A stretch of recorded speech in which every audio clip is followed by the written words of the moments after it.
ilmu. Apa ganjarannya? Apa yang akan didapatkan bagi orang-orang yang berkumpul di masjid dalam rangka mengkaji Al-Quran, dalam rangka mengkaji hadis Nabi Muhammad SAW? Illa nazalat alaihimus sakinah, kecuali pasti akan turun kepada mereka ketenangan. Pasti akan turun bagi mereka kepada mereka ketenangan. Wa ghasyiyatuhum rahmah, dan Allah Subhanahu wa taala akan berikan kepada mereka rahmat. Wa haffathumul malaikah, dan malaikat akan mengepakkan sayapnya meliputi para penuntut ilmu yang sedang datang ke majelis ilmu, apalagi di salah satu rumah Allah Subhanahu wa taala. Kemudian apa lagi utamaannya? Wa dzakarahumullahu fi man 'indah. Ini luar biasa ini. Dan Allah Subhanahu wa taala akan menyebutnya, memperkenalkannya kepada khalayak ramai di sisi Allah Subhanahu wa taala, yaitu para malaikat. Ya fulan bin fulan, fulanah binti fulan, saksikan dia sedang menuntut ilmu di salah satu rumah, kata Allah Subhanahu wa taala. Kalau kita mau disebut nama kita sama Allah, datanglah ke majelis ilmu. Inilah keutamaan yang luar biasa bagi orang-orang yang berjalan menuntut ilmu. Adapun ganjaran bagi orang yang sudah berilmu, maka lebih besar lagi ganjarannya. Nabi Muhammad SAW bersabda, "Wa inna fadlal 'alimi 'alal 'abid, wa inna fadlal 'alimi 'alal 'abid ka fadlil qamari lailatal badri 'ala sa'iril kawakib." Perumpamaan keutamaan seorang yang alim daripada orang yang suka beribadah. Lihat perbedaannya apa? Alim sama abid. Ini alim. Alim dia orang yang ahli ilmu. Kalau bahasa orang sekarang ustaz, tapi saya kata-kata ustaz itu terlalu murah pada zaman kita. Dibandingkan dengan ahli ibadah, maka jauh lebih utama apa? Siapa? Ahli ilmu. Kenapa demikian? Sebentar, perumpamaannya dulu apa? Bagaikan bulan purnama dibandingkan dengan bintang-bintang yang ada di sekelilingnya. Mana yang lebih terang? Bulan. Apakah ini tidak mulia? Mulia. Ahli ibadah itu mulia. Tapi kenapa ahli ilmu ini lebih mulia? Kata Allah Subhanahu wa taala, "Fa'lam annahu la ilaha illallah." Ketahuilah, ilmuilah, pelajarilah bahwasanya tidak ilah yang berhak disembah dengan benar kecuali Allah Subhanahu wa taala. Kenapa orang alim ini lebih utama daripada orang abid? Jawabannya adalah ilmu tentunya akan menjadi imam bagi amal. Makanya Al-Imam Al-Bukhari rahimahullah ta'ala memberikan sebuah bab di awal-awal kitab Sahih Bukhari. Apa babnya? Kata beliau, babul ilmi qabla al-qawli wal amal. Bab tentang berilmu dulu sebelum berkata dan beramal. Karena boleh jadi abid ini dia beramal tapi tanpa ilmu. Dan itulah keadaan saudara kita orang-orang Nasrani, yang mana mereka beribadah tapi tidak didasari dengan ilmu. Semangat mereka kan berusaha berbuat baik kepada kaum muslimin. Berbeda dengan orang Yahudi. Kalau orang Yahudi dia berilmu, tapi dia berilmu, dia membangkang dan tidak mau mengamalkan ilmu. Jadi sama-sama jelek nih. Harus betul-betul kita berilmu, kemudian kita beramal. Baru kita keluar dari koridor Yahudi dan Nasrani. Karena orang Yahudi itu orang yang diberikan keutamaan Allah Subhanahu wa taala.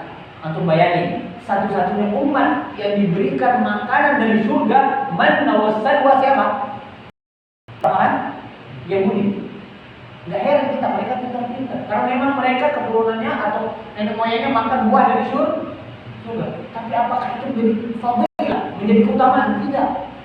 Tatkala ilmu itu membuat mereka membangkang, membuat mereka sombong, maka ilmu itu tidak ada.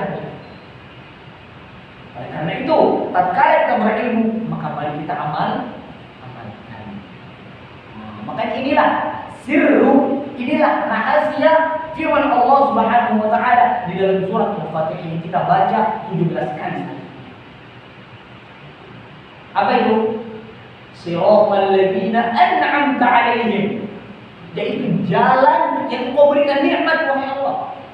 Kan kita minta ihdinas siratal mustaqim. Ya Allah, tunjukilah jalan yang lurus. Yang mana jalan yang lurus? Siratal ladzina an'amta 'alaihim. Yaitu jalan yang Engkau berikan nikmat kepada mereka. Ghairil maghdubi 'alaihim. Bukan orang yang Engkau laknat, bukan orang yang Engkau murkai. Allah, siapa ini? Kata para ulama. Yaitu orang Yahudi. Yahudi kenapa? Udah diberikan ilmu tapi tidak mau mengamalkan ilmu. Wadah boleh Allah SWT. Dan tidak pula jalan orang-orang yang sesat. Siapa mereka? Orang-orang Nasrani. Kenapa dikatakan sesat? Karena mereka beramal tanpa ilmu. Makanya para ulama memberikan kaidah, barang siapa yang berilmu tapi tidak mengamalkan ilmunya, maka dia akan mirip seperti orang Yahudi. Barang siapa yang beramal tapi tanpa ilmu, maka dia akan mirip seperti orang Nasrani. Makanya kalau kita hendak beramal, mau beramal, ilmu dulu. Apa dalilnya? Apa dari Al-Quran, ada di hadis? Bagaimana percakapan ulama tentang hal tersebut? Sehingga kita berani amalkan amalan tersebut. Jelas sampai di sini? Nah, ini muqaddimah. Ini adalah pendahuluan yang semoga bermanfaat buat anak pribadi dan antum sekalian. Baik, ikhwan fillah azza wa iyyakum. Kita sampai kepada sabda Nabi Muhammad sallallahu alaihi wasallam, "Wa idza 'atasa fa hamidallaha fasabbithu." Kita masih pertama ya. Sabar-sabar ya, pelan-pelan kita baru pertemuan berapa ini? Ketiga ya. Nah, pelan-pelan ya. Baik. Saya bacakan dulu hadisnya. An Nabi Hurairah radhiyallahu anhu qala Rasulullah sallallahu alaihi wasallam, "Haqqul muslimi 'alal muslimi sittun, idza laqitahu fasallim 'alaihi, wa idza da'aka fa'ajibhu, wa idza istansahaka fansahu, wa idza 'atasa fahamidallaha fasabbithu, wa idza marida fa'udhu, wa idza mata fatba'hu." Rawahu Muslim. Dari sahabat Abu Hurairah radhiyallahu anhu bahwasanya dia berkata bahwasanya Nabi SAW bersabda, hak seorang muslim atas muslim lainnya itu ada berapa? Ada berapa? 6. Apa yang pertama? Jika engkau bertemu dengannya maka berikanlah salam. Dan masalah salam kemarin kita sudah bahas panjang lebar ya. Bagi antum yang kebetulan hadirnya pada malam ini tidak hadir pada malam kemarin, maka boleh antum bertanya kepada teman antum yang hadir kemarin, atau nanti antum bertanya tentang apa yang antum belum pahami. Nah, karena ini mohon maaf, ini faedah sedikit. Ini adalah metode Nabi Sallallahu Alaihi Wasallam. Tatkala Nabi Muhammad SAW menyampaikan sebuah hadis, menyampaikan sebuah ilmu, kemudian ada sahabatnya yang tidak hadir, apa kata Nabi Sallallahu Alaihi Wasallam? Liyuballighu syahidul ghaib. Hendaklah yang hadir itu menyampaikan, memberikan kabar, memberikan ilmu, memberitahukan kepada saudaranya yang tidak hadir. Nah, ini bagi orang tua kita, ibu-ibu kita, bapak-bapak kita yang belum sempat hadir pada minggu yang lalu, kurang dapat faedah, maka silakan bertanya kepada teman-teman, saudara-saudari yang hadir pada minggu lalu. Nah, ini metode bukan dari saya, metode dari siapa? Dari Muhammad sallallahu alaihi wasallam. Kemudian yang kedua, wa idza da'aka fa'jibhu. Dan jika dia memanggil, maka penuhilah panggilannya. Wa idza stansahaka fansahu. Jikalau saudaramu meminta nasihat kepadamu, maka berikanlah nasihat. Dan ini alhamdulillah kita sudah selesai membahasnya. Sekarang kita masuk ke sabda Nabi sallallahu alaihi wasallam, wa idza 'atasa fahamidallaha fasabbih. Apabila salah seorang di antara saudara kita muslim tentunya bersin, atosan itu bersin. Antum tahu bersin kan? Kecil. Itu bersin. Fahamidallaha. Kemudian dia memuji siapa? Memuji Allah Subhanahu wa taala. Mengucapkan apa? Alhamdulillah. Fasammithu, kata Nabi sallallahu alaihi wasallam. Maka jawablah dia. Bagaimana cara jawabnya? Disebutkan dalam hadis yang lain, idza atasa ahadukum falyaqul alhamdulillah.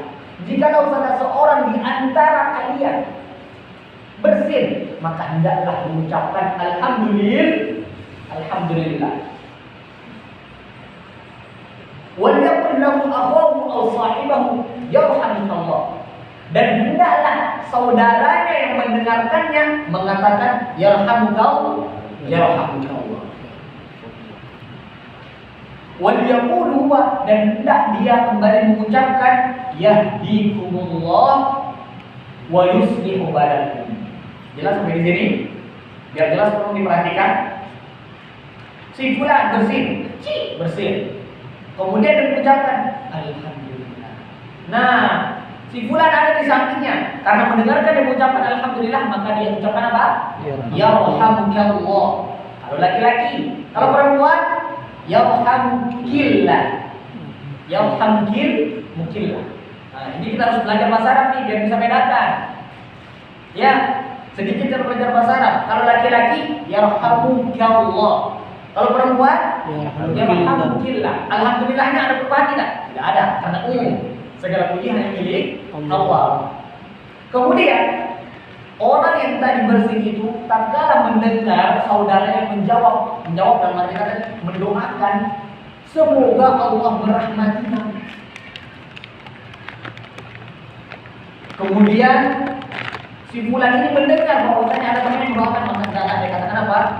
Yahdihullahu wa yuslihu balakum. Semoga Allah Subhanahu wa taala memberikan kalian hidayah dan memperbaiki keadaan kalian. Subhanallah. Doa yang luar biasa dari Nabi Muhammad sallallahu alaihi wasallam. Kurang apa sayang baginda Nabi Muhammad sallallahu alaihi wasallam, sayyiduna wa maulana wa syafi'una wa dhahrina. Muhammad sallallahu alaihi wasallam, kurang apa sayangnya? Maka jangan sampai kita durhaka terhadap siapa? Nabi Muhammad sallallahu alaihi wasallam. Nabi pernah bersabda, al-bakhil kata Nabi sallallahu alaihi wasallam, orang yang pelit itu alladzina dzukiru anni, orang-orang yang mendengar bahwasanya ada disebut nama wala musallim aw wala tusalli alaihi, kemudian dia tidak berselawat kepada Nabi Muhammad sallallahu alaihi wasallam. Kalau kita pelit sesama saudara, sesama anak kita, tapi jangan pelit sama siapa? Nabi Muhammad sallallahu alaihi wasallam. Janganlah sampai lisan kita ini kering dari berselawat kepada Nabi Muhammad sallallahu alaihi wasallam. Keutamaan luar biasa, banyak sekali. Baik, kita lanjut. Jelas sampai di sini ya. Pertama si fulan mengucapkan apa? Alhamdulillah. Bersih dulu. Kepancing karena itu kurang fokus kan? Fokus bersih dulu, baru ucapkan alhamdulillah. Tapi kalau sudah mengucapkan alhamdulillah berarti tidak ada kaitannya dengan tasbihul atis, tidak ada kaitannya dengan bersih. Tatkala si fulan itu bersin, kemudian diucapkan alhamdulillah, baru kita jawab apa? Ya Allah. Nah, si fulan yang kita jawab ya Allah itu yang mengucapkan alhamdulillah, dia harus mengucapkan lagi apa? Yahdikumullah wa yuslihu balakum.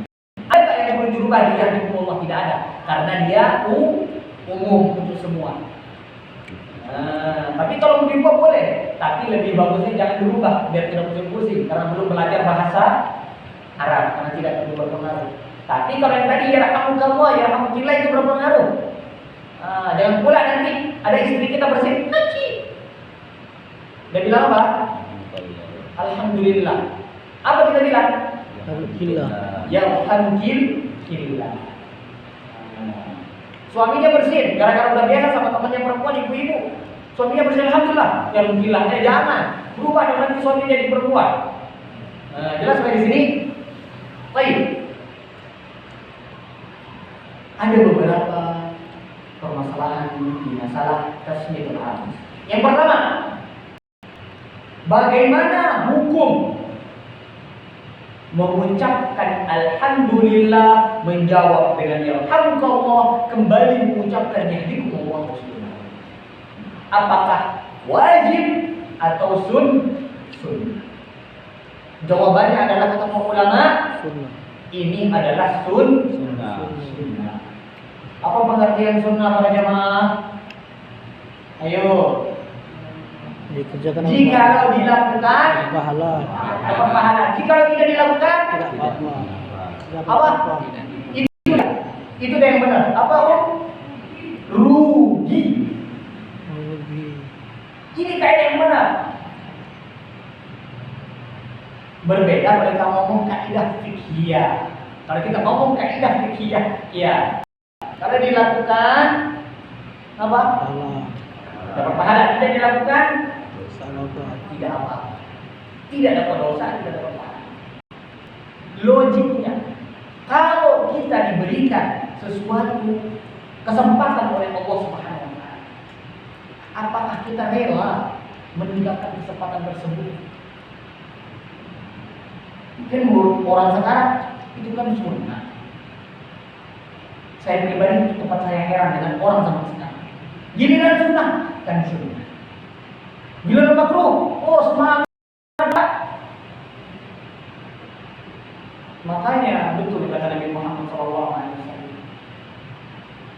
Orang atau generasi yang paling mantap itu adalah generasi kita Nabi SAW. Khairun nas yang sebaik-baik manusia adalah di generasi kita Nabi Muhammad.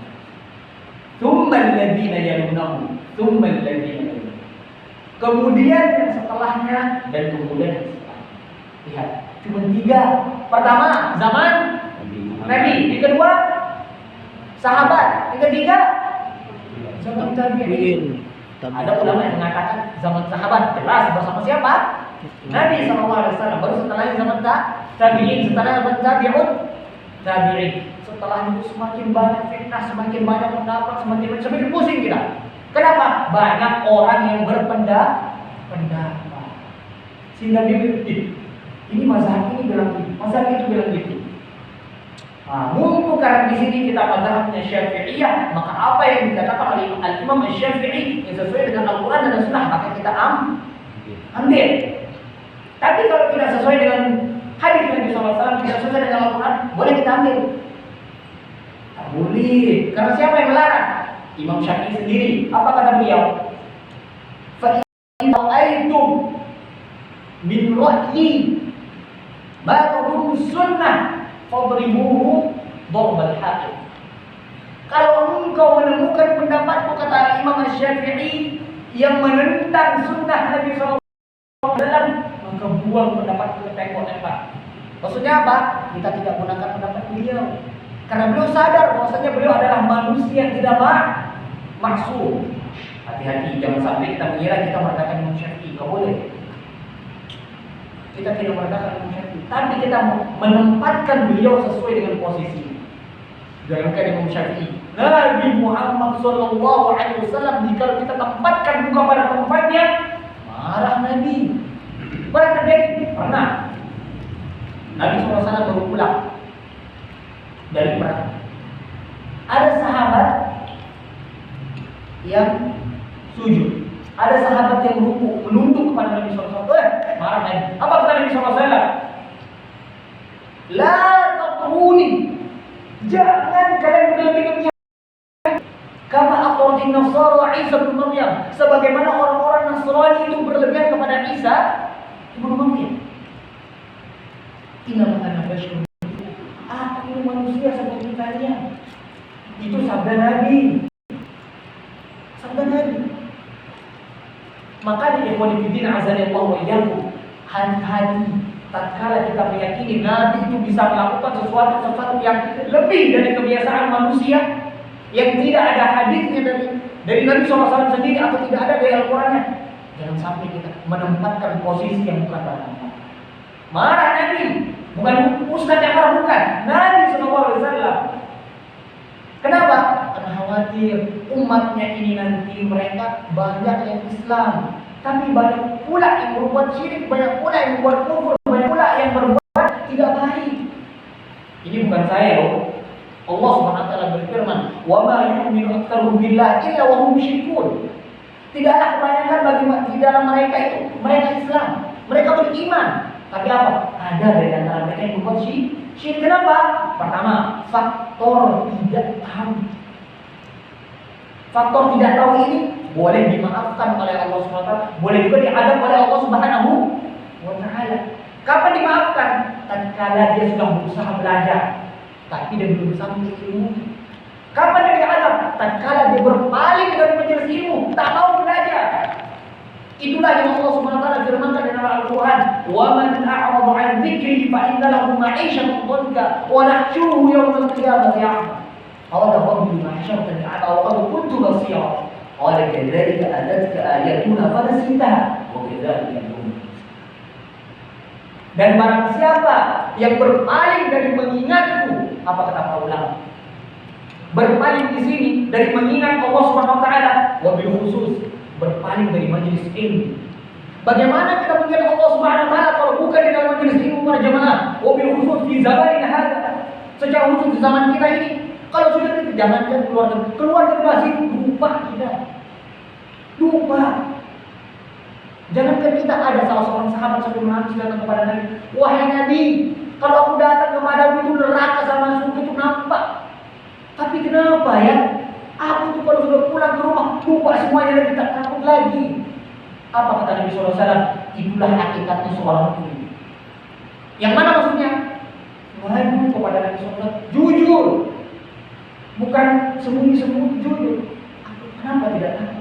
Itu menunjukkan keimanan kita mulai memberontak. Harus naik terus keimanan kita, jangan sampai turun. Karena iman kita itu boleh naik, boleh turun. Barang siapa yang berpaling dari dirinya kepada Allah Subhanahu wa taala, bahwasanya aku akan pastikan kehidupannya sengsara. Itu di dunia. Akhirat di mana? Aku akan bangkitkan dia kata Allah Subhanahu wa taala, firman Allah Subhanahu wa taala, di akhirat nanti dalam keadaan buta. Udah buta, protes juga kepada Allah, protesannya. Lima hasyartani a'ma wa kuntu basira. Ya Allah, kok aku buta sekarang? Dulu aku di dunia melek loh. Jelas dari saya kecil sampai saya tua tidak pakai kacamata. Itu ukurannya. Kenapa kok aku bisa buta? Apa kata Allah Subhanahu wa taala? Kadzalika atatka ayatuna fanasitaha. Maka seperti itulah tatkala datang ayat-ayatku, tatkala ada majelis ilmu, tapi kalian pura-pura lupa, pura-pura tidak tahu, pura-pura apa? Wifi habislah, kuota habislah, tak tahu kabar, tak tahu khabar. Kadzalika al-yawma tunsa. Maka di hari ini kamu akan dilupakan. Kebayang tidak antum dilupakan oleh Allah Subhanahu wa taala di akhirat. Siapa yang bisa memberikan kita syafaat? Nabi SAW memberikan syafaat atas izin siapa? Allah. Kalau Allah saja sudah tidak peduli dengan kita, siapa yang peduli dengan kita? Nabi berusaha peduli, dilarang oleh Allah Subhanahu wa taala. Nabi berusaha menolong kita, Allah larang. Makanya disebutkan dalam hadis nanti, Nabi Muhammad SAW itu berdiri di sirat, di penghujung sirat Nabi SAW berdiri. Setiap ada yang lewat, termasuk dari umat Nabi Muhammad SAW, Nabi selalu berteriak, "Ummati ya Rabb, ummati." Ya Allah, itu umatku loh. Wahai Rabb, itu umatku. Subhanallah. Nangis Nabi Muhammad SAW. Teriak, itu umatku ya Allah, saking sayangnya lihat. Nabi bukan hanya sayang di dunia saja, sampai di akhir sayang. Disebutkan dalam hadis yang lain, tatkala ada seorang datang ke mana? Telaganya Nabi, apa nama telaganya? Al-Kautsar. Disebutkan bahwasanya barang siapa yang minum seteguk saja dari Al-Kautsar itu, maka dia tidak akan pernah haus. Lan yawmak abadan. Tidak akan pernah haus selamanya. Datang yang minum sama malaikat. Protes lagi Nabi. Ummati, itu umatku loh. Umatku itu kok kamu begini? Marah nanti kepada malaikat. Baru malaikat kasih tahu, ya Muhammad, fa innaka la tadri ma ahdatsu ba'dak. Muhammad, sesungguhnya engkau tidak tahu apa yang mereka lakukan, perkara-perkara baru setelah engkau meninggal. Subhanallah. Oleh karena itu, qulifidin azza wa jalla, mari kita menuntut ilmu, mari kita belajar agar amalan-amalan yang kita lakukan itu bisa membuahkan pahala di sisi Allah Subhanahu wa taala. Hadiri majelis ilmu agar kehidupan kita tentram. Kaya nomor sekian, tentram. Ada orang yang tinggalnya cuma di bilik, cuma di kosan. Apa namanya? WC-nya di luar, bareng-bareng. Dia hidupnya tapi tenang. Ada orang rumahnya bertingkat, mobilnya Masya Allah banyak, istrinya banyak, rumahnya banyak tapi tidak tenang. Kenapa? Jauh dari berzikir kepada Allah Subhanahu wa taala. Wabil khusus jauh dari majelis ilmu. Jelas sampai sini? Jelas. Berarti kita sudah mengetahui hukum dari mengucapkan alhamdulillah dan menjawab dan mengucapkan yang dihukum Allah sampai akhir itu adalah sunnah. Kalau kita lakukan dapat, kalau kita tidak lakukan rugi. Yakinlah bahwasanya kita akan banyak terbantu nanti di akhirat dengan amalan sunnah. Kenapa demikian? Karena amalan wajib tak usah kita bahas. Kalau sampai kita tinggalkan, yang sunnah tidak akan berfaedah. Ada orang sholat tarawihnya Masya Allah, sholat subuhnya ini namanya orang nasi atau orang tambal ban, tapi bannya tidak ada, cuma ada peleknya doang. Bawa nama bisa tidak? Tidak bisa, harus ada bannya dulu. Yang wajibnya dulu harus ada, baru bisa ditambal. Itu bahasa hadis. Nambah itu bahasa hadis, bukan bahasa saya. Nanti di akhirat Allah Subhanahu wa taala akan bertanya kepada malaikat, "Hai malaikat, unzuru hal li 'abdi min taqarrub." Malaikat tengoklah, ada enggak hambaku itu amalan-amalan sunnahnya. Salat, ada enggak sunnahnya? Ada. Puasa ada tidak sunnahnya? Zakat ada tidak? Haji ada tidak? Ada. Kalau sudah kita berhaji sekali, maka setelahnya itu dihukumi sunnah. Umrah wajib juga hukumnya sekali dalam seumur hidup. Setelahnya berarti sunnah. Jelas sampai di sini? Maka jangan malas mengamalkan sunnah. Baik. Kemudian yang kedua, bagaimana kalau yang bersih itu orang non-muslim? Nah, kalau yang bersih itu orang non-muslim, kemudian dia ucapkan alhamdulillah, gimana hukumnya? Bagaimana kita bersikap? Kata para ulama, boleh kita doakan. Yarhamu mukabul. Dengan tujuan dan niat semoga diberikan hidayah. Jadi ini hati-hati. Ini sangat mengerikan, sangat rentan. Kalau antum tidak sanggup mengatakannya, maka jangan mengatakan. Biarkan dia. Dia mengucapkan alhamdulillah, dia mengucapkan apa segala macam. Jelas seperti sini. Nah, kalau antum mendoakan, doakanlah. Semoga Allah SWT memberikan hidayah kepada kita. Jelas seperti sini. Tapi kalau ada orang muslim haji, bolehkah kita langsung mengucapkannya ya rahmatullah? Tidak boleh. Apa syaratnya? Alhamdulillah dulu. Karena banyak kaum muslimin sekarang jauh dari sunnah. Jauh. Kenapa kita bilang jauh dari sunnah? Amalan-amalan sunnah itu banyak ditinggalkan. Di antaranya kemarin masalah salam. Kebanyakan dari kita, nah itulah kalau ketemu, apa yang seperti itu? Harusnya apa? Assalamualaikum. Sempat kita berjabat tangan lebih bagus kan? Tapi nggak mungkin aku pakai mobil itu salaman ya, bahaya. Jelas dari sini? Semangat dalam mengamalkan sunnah Nabi Muhammad sallallahu alaihi wasallam. Kemudian, aku pernah tidak menyaksikan orang itu bersin berkali-kali? Pernah kan? Apalagi tahun 2019, 20, aku mulai senyum-senyum. Astagfirullahaladzim. Bersin pertama, alhamdulillah, jawab yang mau dijawab ya. Bersin yang kedua, alhamdulillah, yarhamukallah, dijawab lagi yang kedua. Yang ketiga bersin lagi, kata para ulama, disebutkan dalam sebuah hadis dari Abu Hurairah marfu'an, wa idza atasa ahadukum falyashhidhu jalisun. Jika ada seorang di antara kalian bersin, maka temannya duduk itu jawablah, mengucapkan apa? Ya Allah, dan selesai.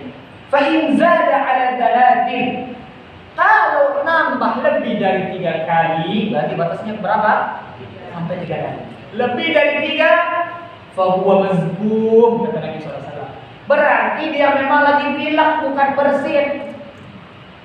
Kalau bersin itu sesekali.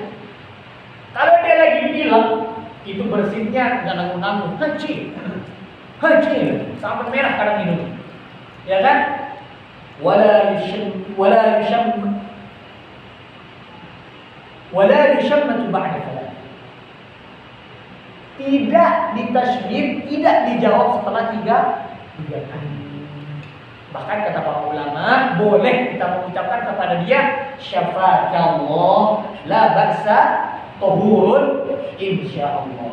Kalau laki-laki, kalau perempuan syafakillah la ba'sa tahurun insyaallah. Boleh kita baca. Jelas sampai sini? Jangan pula nanti 5 kali bersin 5 kali alhamdulillah ya Allah. Jangan ya. Lebih dari 3 kali apa ucapan kita? Syafaat Allah, kita doakan saudara kita yang sakit.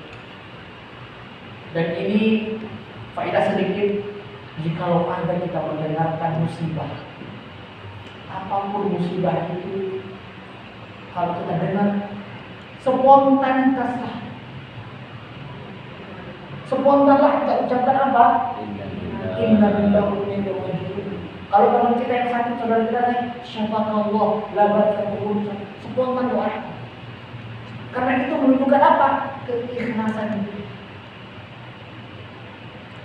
Makanya spontan kita itu menunjukkan isi hati kita yang sebenarnya. Serius. Makanya kalau ada orang tatkala antum bertanya, tengok jawaban pertama. Itu insya Allah yang paling jujur. Ayah sudah makan, sudah belum. Kawan dan kita makan dari kedua. Kenapa? Karena rasa kasih sayang kita kepada istri kita tidak bisa berbohong. Begitu juga dengan istri. Tapi kalau ke anak mungkin kita bisa. Tapi kalau sama istri nggak bisa. Karena ada ikatan batin kita. Dari ujung rambut sampai ujung kaki dia sudah tahu di mana kita. Oleh karena itu, wabil khusus laki-laki Nabi SAW sabdakan, wattaqu fil nisa, bertakwalah kepada Allah Subhanahu wa taala terhadap wanita. Khairukum li ahlihi wa ana khairukum li ahli. Sebaik-baik kalian adalah orang yang paling baik terhadap istrinya, dan aku yang paling baik terhadap istri. Nabi Muhammad sallallahu alaihi wasallam. Orang tengok baik atau tidaknya tanya istrinya, jangan tanya dia. Tanya istrinya. Kalau istrinya bilang dia baik, insya Allah dia baik. Jadi kalau ada temannya, oh dia baik, suka traktir, Tapi di rumah buat beli sayur kelahi dulu. Berat. Gila temannya. Keluar dulu. Mau nggak ingat apa-apa ya. Langsung dikunci mobil, langsung dikunci motor. Padahal dia nggak bisa pakai dua-duanya kan. Kalau salah satu diambil kan. Salah satu aja ambil kan. Usah dua-duanya bisa dipakai. Jelas sampai di sini? Baik. Itu pembahasan kita di dalam tasmiyatul artis. Mengucapkan atau melafazkan atau berdoa ketika berbersih. Jelas sampai di sini? Jelas ya?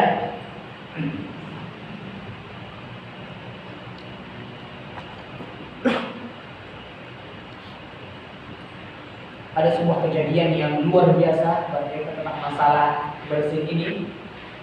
Aku pernah dengar kata atau nama Imam Abu Daud As-Sijistani. Beliau adalah salah satu penulis kitab hadis, orang yang mengumpulkan hadis-hadis Nabi SAW di dalam sebuah buku yang nama mudahnya adalah Sunan Abi Daud. Sunan itu keluar di Sunan. Ada yang keluar di Sunan angkat tangan. Sunan itu apa? Hadis, betul. Sunan itu jamak, betul jamak. Ini bahasa Arab. Jamak itu lebih dari 3. Kalau satu namanya mufrad, kalau 2 namanya mutanna, kalau 3 atau lebih itu namanya jamak. Masjidun, 1 masjid. Masjidani, 2 masajid, 3 atau lebih. Sunnatun, 1 sunnah. Sunnatani, 2 sunnah. Sunanun, 3 atau lebih.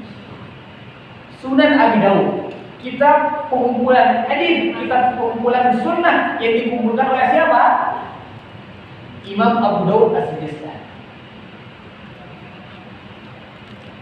Sunan Kali Jawa. Sebenarnya itu nama yang luar biasa. Kalau kita mau tahu sejarah, antum tahu artinya Kalijaga itu? Itu dibalik. Apa arti aslinya? Jagakan. Kenapa disebutkan jagakan? Karena beliau berkata, semoga Allah SWT mengampuni semua dosanya dan memasukkan beliau ke dalam surga Allah Subhanahu wa taala. Kalau masalah betul atau tidak ceritanya, berarti kita sudah berdoa yang baik. Jangan kita hujat pula, jangan. Kita tidak tahu. Kalau kita tidak tahu betul tentang kesolehan, maka kita berhusnudzon sesama kaum muslim. Jelas sampai di sini? Baik. Nah, apa kejadian itu? Pernah satu ketika Imam Abu Daud ini naik perahu. Kalau bahasa orang sekarang kapal. Mau menyeberang ke sebuah tempat. Tapi ingat, kapal orang dahulu tidak seperti kapal orang sekarang. Kemudian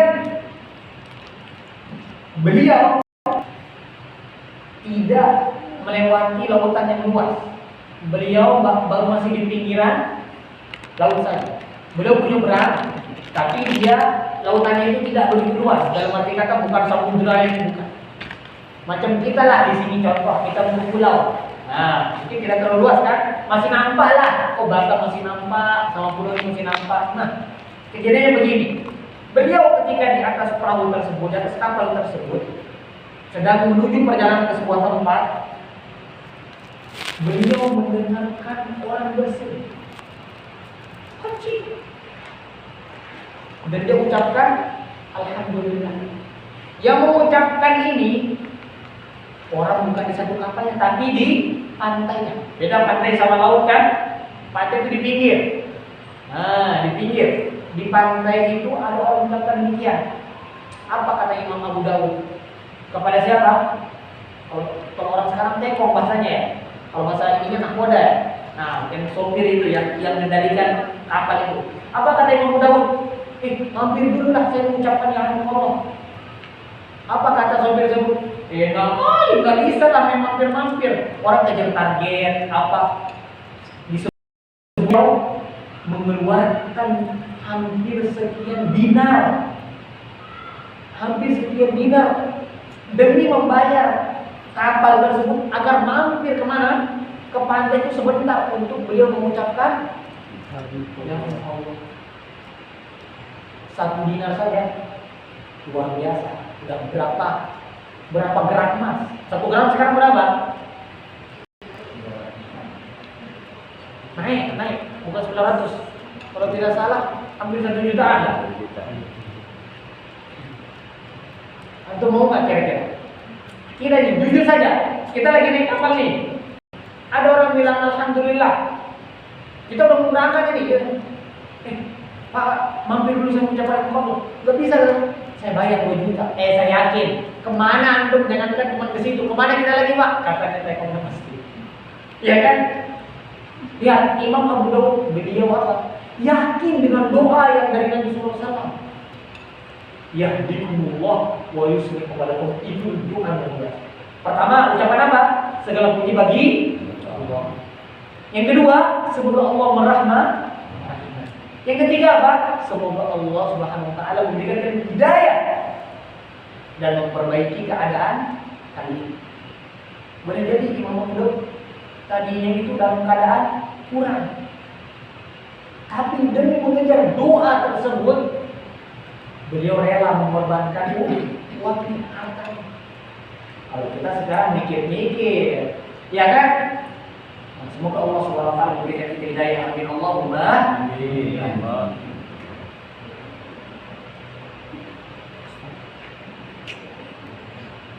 Baik. Kemudian yang kelima dari apa?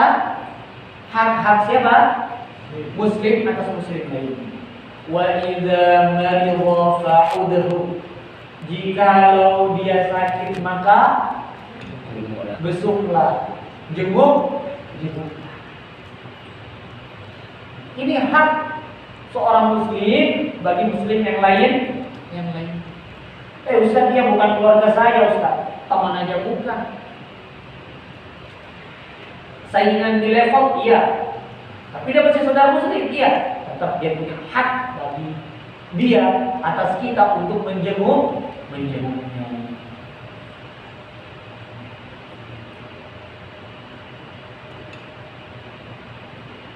Di dalam hadis ini dan di dalam hadis yang lain, Nabi SAW bersabda, wa idza marida fa'udhu. Tatkala ada seorang muslim sakit, maka wajib bagi seorang muslim lainnya untuk menjenguk. Sampai Imam Bukhari mengatakan jazab wajib. Tapi kata Imam jumhur ulama, kebanyakan ulama, mayoritas ulama mengatakan itu sunnah. Ada sebagian ulama mengatakan fardu kifayah. Nah, ini yang saya bilang, banyak orang paham fardu kifayah itu hanya apa? Masalah apa? Jenazah. Padahal fardu kifayah itu sangatlah banyak. Itu gunanya kita belajar, menghadiri majelis ilmu agar ilmu kita bertambah, iman kita bertambah, amalan kita bertambah, kemungkinan kita masuk surga juga bertambah. Dan yang wajib Allah dari perkataan para ulama semuanya ini adalah mandubah atau sunnah. Ingat lagi enggak apa yang mengerjakan sunnah tadi? Ingat ya? Jangan lupa. Apalagi yang sakit itu orang yang kita kenal. Barangkali dia butuh belayan kita, dia butuh hiburan dari kita, dia butuh kasih sayang kita. Kita tidak tahu apalagi kita di negeri lain, di pulau rantauan ini. Kita bisa bersaudara karena kita sesama Islam. Padahal kita tidak tahu ada yang dari Medan Batak sana, ada yang dari Lombok sana, ada yang dari Jawa, ada yang dari Sunda, Mangga. Berbeda ya. Tapi apa yang mempersatukan kita? Islam. Kita sesama muslim, maka berikan hak. Kata Nabi SAW, a'ti kulli dzi haqqin haqqah, dan berikan orang itu setiap orang itu haknya masing-masing. Jelas sampai sini? Imam An-Nawawi rahimahullah taala berkomentar tentang pendapat ulama yang sangat banyak ini. Beliau mengatakan al-ijma' al-mandub, dinukilkan oleh Imam As-San'ani bahwasanya Imam Nawawi mengatakan wa naqala an-Nawawi, Imam As-San'ani, dan dinukil oleh Imam Nawawi al-ijma' ala adam al-wujud. Ijma' sepakat para ulama bahwasanya menjenguk orang yang sakit itu tidak wajib. Tadi disebutkan penjelasan perkataan beliau itu maksudnya apa? Yakni alal a'yan, yaitu maksudnya individual. Berarti Al-Imam An-Nawawi, kata ulama itu, kata si fulan, yaitu kata Imam As-San'ani, beliau rahimahullah taala berpendapat fardu kifayah. Masa nggak ada yang menjenguk satu itu? Tapi hati-hati kalau kita ngomong masalah hukum ini harus betul-betul kita jeli. Jangan sampai kita salahkan ustaz yang menjelaskan masalah hukum. Kalau kita mendengarkan ustaz menjelaskan hukumnya bla bla bla, yang mana yang kita condong dengan keyakinan kita, dengan ilmu yang telah kita dapat, maka silahkan. Antum yakin bahwasanya ini adalah perkara sunnah, yakin. Antum yakin bahwasanya perkara ini adalah fardu kifayah, sebagaimana dikatakan Imam Nawawi, silakan. Yang penting jangan antum bilang perkara ini haram. Ya, ini ceritanya. Kalau ini bukan masalahnya bab fiqhiyah, maka tidak mengapa. Apalagi babnya masalah akidah, tidak boleh main-main. Ya, karena itu menyangkut apa? Keyakinan kita pada Allah Subhanahu wa ta'ala. Sampai berapa ya? Siap.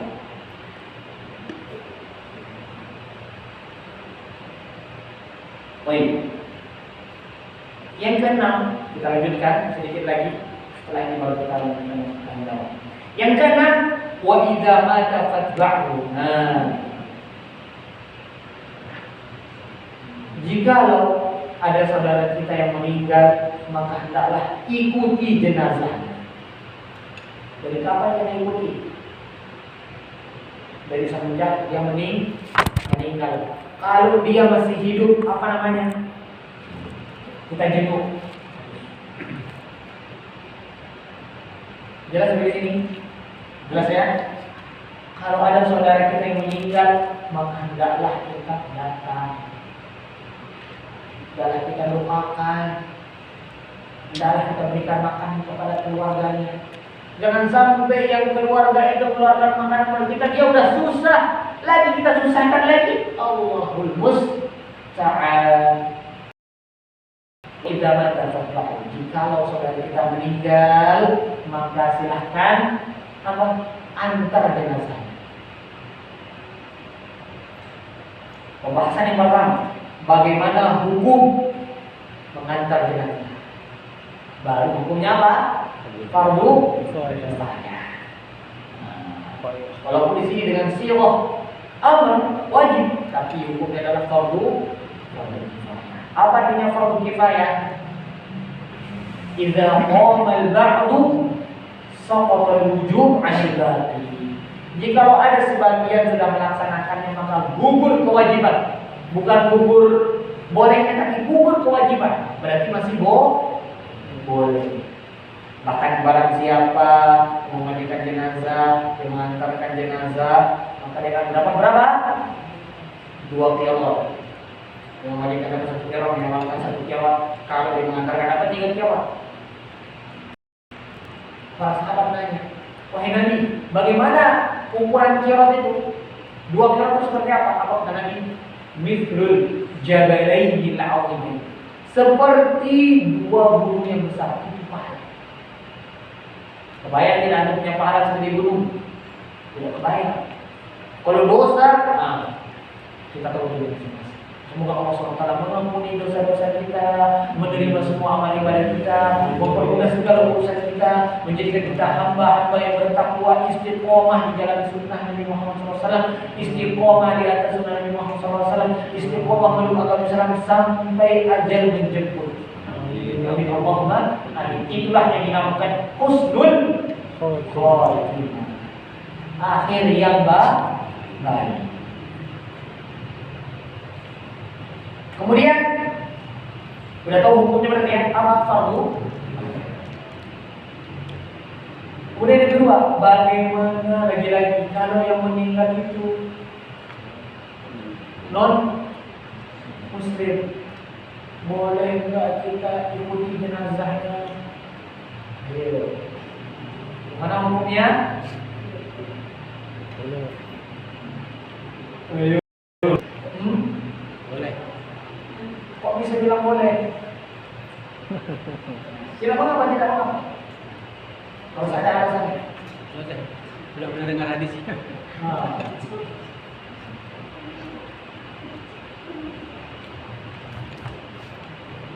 Tatkala ada saudara kita yang meninggal dari kalangan non muslim, maka boleh kita untuk menangkap. Mana dalilnya? Ini boleh ya? Bukan sunnah loh. Antum harus bedakan antara hukum-hukum yang mubah, sunnah, wajib meningkatkan. Jelas di sini? Boleh. Tatkala orang tersebut meninggal, kemudian antum ikut hukumnya mau. Akan tetapi jika ada orang yang sudah mengurus jenazahnya, maka apa? Sudah gugur. Orang muslim saja sudah gugur kewajiban. Berarti orang non muslim bisa gugur kewajiban kita. Hati-hati. Tapi untuk menghibur yang ditinggalkan boleh kita. Boleh kita datang. Kalau untuk memberikan takziah kepada siapa? Keluarga yang ditinggal. Kenapa? Kalau sudah meninggal ini tidak ada urusan kita lagi. Tapi kita masih punya urusan sama yang masih hidup. Dakwahkan. Barangkali kalau kita datang ke tempatnya, kita hibur, kita doakan ya Allah, semoga antum diberi hidayah. Boleh tidak kita makan seperti itu? Boleh. Barangkali dengan itu Allah SWT membuka pintu hati, karena hati ini tidaklah keras. Sebenarnya hati kita tidak lembut. Tapi apa yang membuat keras? Ada yang tahu? Dosa dan maksiat. Maka semoga Allah SWT menjaga kita dari hati-hati yang keras. Jelas sampai sini? Kemudian pembahasan selanjutnya. Bagaimana hukum perempuan ikut menghadiri atau menemani jenazah ke kuburan? Ayo. Ada yang tahu? Boleh berpendapat di sini. Nanti kalau antum duduk di majelis fatwa, majelis ulama, lajnah daimah fatwa, jangan antum sembarangan. Kalau di sini boleh antum masuk. Silakan. Ada yang tahu hukumnya? Dianjurkan tidak. Kenapa? Dianjurkan tidak ikut. Dianjurkan tidak. Ada yang lain lagi?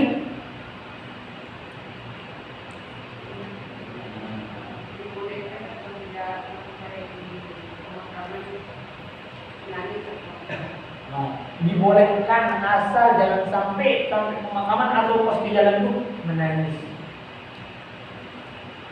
Betul jawaban ini, betul juga jawaban. Mari kita kabulkan jawaban ini. Aisyah radhiyallahu taala anha mengatakan, "Kunna nunha an ittiba'il janaiz wa lam yu'zamu 'alaihi." Kami dilarang sama Nabi SAW untuk ikut jenazah, tapi larangannya tidak begitu keras. Masuk tidak perkataan bapak sama perkataan ibu? Masuk. Kenapa? Karena perempuan itu lemah, nangis, harus dia beristighfar, banyak berzikir, tapi ini nangis. Padahal Kalau suaminya, anaknya, bapaknya, anggap yang meninggal dari lagi, mau deh temani di kuburan?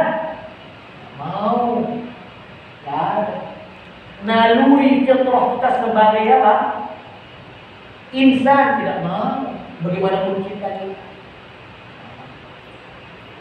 Dan hati-hati, malaikat ketika itu sangat-sangat mengaminkan doa kita.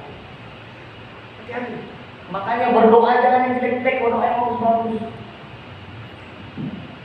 Ketika keluarga meninggal, ada orang ketika bapaknya meninggal, siapa lagi yang menafkahi saya? Susah begitu. Kemudian serahkan semuanya kepada Allah. Makanya apa? Kalimat awal kita inna orang inna lillahi itu takut, harus tenang karena kita semua akan kembali kepada Allah Subhanahu wa taala. Enggak ada yang kekal di dunia ini, Pak. Tidak ada. Kita pasti akan mati tapi dengan cara yang berbeda-beda. Ada orang meninggal di perang dan inilah yang kita ingin. Ada orang meninggal di dalam rumah sakit. Ada orang meninggal ketika ada sholat. Ini juga yang kita inginkan. Ada yang meninggal ketika maksiat dan ingin kita jauh. Semua kita akan meninggal. Makanya kullu nafsin dha'iqatul maut itu sangat mengerikan. Setiap yang menyawa akan merasakan pedihnya, rasa sakitnya apa? Sekarang. Wajahat sakaratul maut bil haqq. Dan sungguh telah datang sakaratul maut itu dengan benar. Kalau sudah datang sakaratul maut, kalau sudah datang ajal, la yastakhiruna sa'atan wa la yastaqdimun. Sedetik lambat, percepat enggak bisa. Kalau sudah Allah bilang dia akan meninggal pada jam 10, detik sekian waktu Indonesia, nggak boleh, nggak bakal biasa. Makanya tumpuklah amal sebanyak-banyaknya. Tapi ingat, amalan yang didasari di atas ilmu. Karena ilmu merupakan imamnya amal. Kalau ada makmum tak ada imamnya, sholatnya tidak akan sah. Tapi kalau cuma ada imam, tak ada makmum, tak apa. Contoh ada imam, tak ada yang sholat ke masjid, sah nggak sholatnya itu? Sah. Tapi kalau makmum saja, berderet kamu berani, imamnya tak ada, sah nggak sholatnya? Tidak. Itulah kelebihannya ilmu terhadap amal. Tapi ingat, dua-duanya saling melengkapi. Jelas sampai di sini. Semoga apa yang disampaikan bermanfaat. Kurang lebihnya mohon maaf jika ada perkataan yang salah itu datang dari saya syaitan, dan saya minta kepada Allah Subhanahu wa taala, dan jika ada perkataan yang itu dah hanya datang dari Allah Subhanahu wa taala. Wallahu waliyyu dzalika wal qadiru alaih. Kalau ada pertanyaan, 1 2 silakan.